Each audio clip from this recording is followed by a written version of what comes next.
Dear Diary, it has occurred to me today that my dearest human has never sniffed my backside. I must bond with him in different ways. Like my father always used to say, if you want someone to look you in the eye, make sure that your mouth smells exactly like your butt. It's difficult to argue with that logic.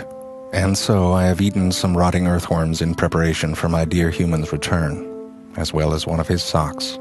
Dear Diary, it's not so much that I miss my testicles. I know it's a rite of passage in our pack, and I'm sure that my dearest human has had his removed as well. But when that one bulldog comes to the dog park and parades his testicles around, I can't help but notice how Ginger looks at them. I love Ginger. To be fair, I will admit, he has a fine-smelling butthole. Dear Diary, the cat is a curious, magical creature. It's as if a teddy bear mated with a cactus, and it's much less fun to play with than it would appear. And yet it poops delicious candy into a box of pea-flavored sprinkles. Dearest human guards these treats jealously, often harvesting them into a barrel. But I will admit that I sneak one from time to time. They are delicious. Forgive me. Dear Diary, this is the 733rd day that I have tried to test what Cat swore to me was true. Namely, that if you hump anything long enough, you will find a vagina. So far, the results have been mixed. My dearest human's leg vagina has not revealed itself. However, I'm almost certain that I felt something on the brown teddy bear. More tests are needed. Dear Diary, I have yet to see my dearest human poop anywhere. I suspect he may not know how. I have resolved to try and teach him when we patrol the neighborhood each day in search of men with hats and beards. It is embarrassing to do in public, but he must learn somehow. I fear he will die of constipation if I don't succeed. Fortunately, my dearest human seems to show some interest and is now collecting my feces in a small bag.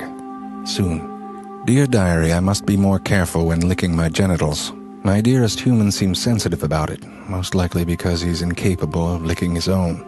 As always, I am in awe of his ability to be so noble, despite what I can only imagine are filthy, filthy genitals. He hides them every day. Dear Diary, today I have added a fourth circle to my pre-pooping ritual. As before, the first circle is to verify that I do in fact need to poop.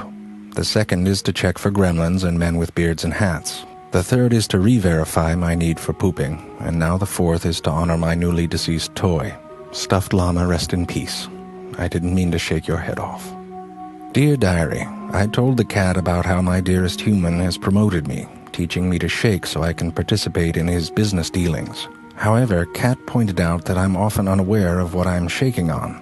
For example, when I shook the neighbor's hand this morning, I have no clue what I agreed to. None. Cat says this is how the devil buys souls. I will pee on the bed for comfort. Dear Diary, my dearest human asked me where the ball was when it was clearly in plain sight. I brought it over, and he threw it even farther away, then asked me where it was, and was very happy when I brought it again. Perhaps a metaphor? Dearest human leaves each day, and I am happy when he returns. Wait, maybe he is the ball, and I am dearest human. This is too much. I must be on the bed.